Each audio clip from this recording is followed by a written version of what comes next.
Hey guys, my name is Khaled and welcome back to another video.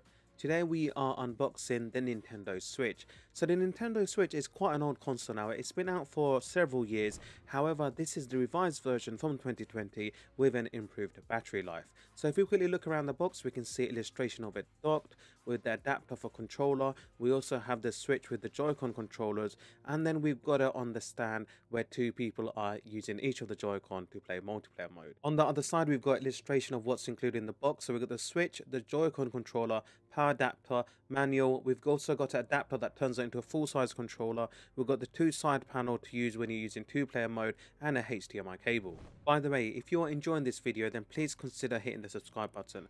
If not, you can still watch it and not subscribe. Totally up to you.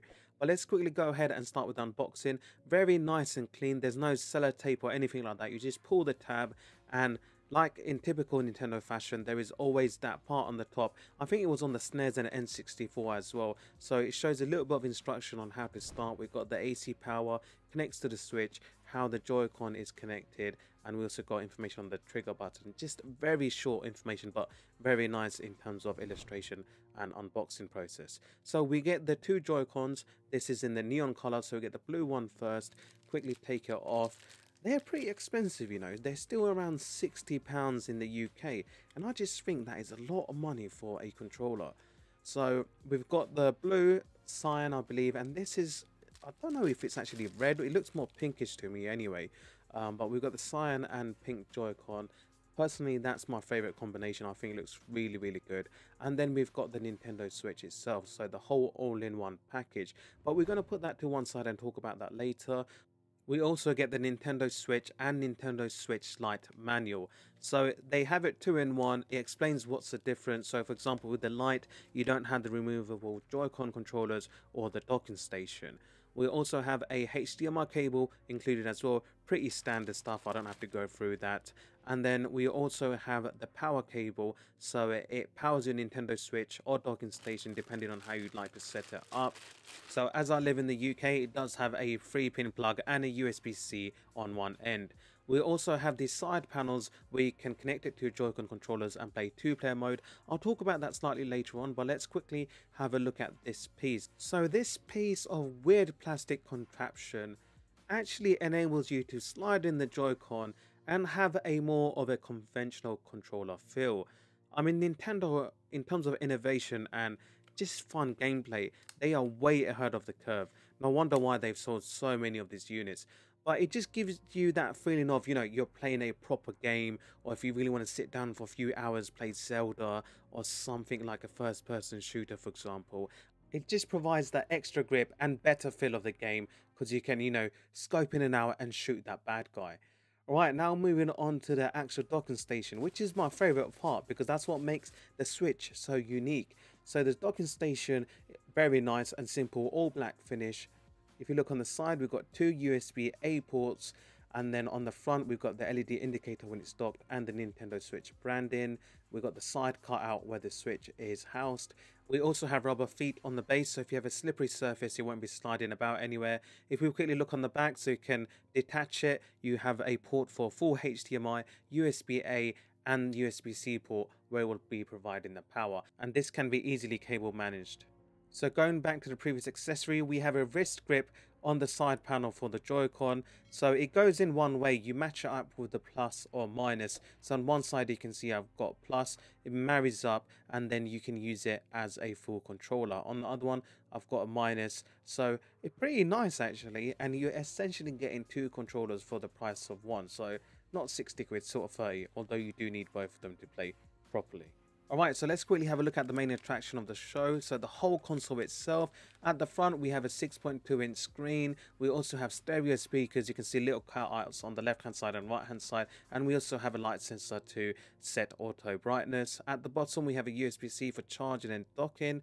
On either side we've got rails where the Joy-Con will be housed. We've got a ventilation system for heat dissipation, 3.5mm headphone or headset jack, volume up and down, power on and off, and we also got a slot for where your Nintendo game card will go in. So on the other side, that's another slot for a Joy-Con controller. And then on the back we also have a stand if you want to play multiplayer, and then if you quickly lift that up you will be exposed to a micro SD card slot, And for example, if you want to play 2 player or play it on a stand, that's easily done as well. So very good. You've got 3 methods of playing. So let's quickly slide it in the Joy-Con. So once you actually slide it in, you will hear a click. Stupidly, on the right one, I didn't put it in properly. It probably shows via the video, but you'll definitely know it's in when you hear that reassuring click. And then when you turn on the Nintendo Switch, you go through the usual stuff like on a normal console. So you select your language, which country you're from. If you want to connect it to a Wi-Fi, you put in the Wi-Fi details. After you have selected your region, your language and all that good stuff, it will give it an option of if you want to connect it to a TV. So remember how we put on the Joy-Con controllers? It's just showing you how to detach them. So on the back of each of the Joy-Con controllers there are buttons, and that will release it. We also got the docking station, so I put on the USB-C charging cable along with HDMI. I don't need the use of USB-A because no other peripherals have been purchased, and it's all hidden behind that flap. Fantastic cable management, and it looks very, very neat indeed. So if we quickly go back, it showed us how to do it. We've done that already, so we can skip that part, but then it will show us how to connect it to the TV and how we can proceed. Okay, so that's all been done. So if you want to leave it to charge, you can actually leave the Joy-Con controllers in the docking station. That will charge the console and the Joy-Con controllers. But as we want to play, we want to take it off so we can see the screen is on the Switch. Once we slide it in, it goes dark, and then we see the screen moved over to the big screen. And then eventually it will show you have been successful, and now you can use the Nintendo Switch on the big screen, which is really actually quite good. You know, you can play it on the stand, you can play it using the Joy-Con controller, and then you can also play it on the big screen.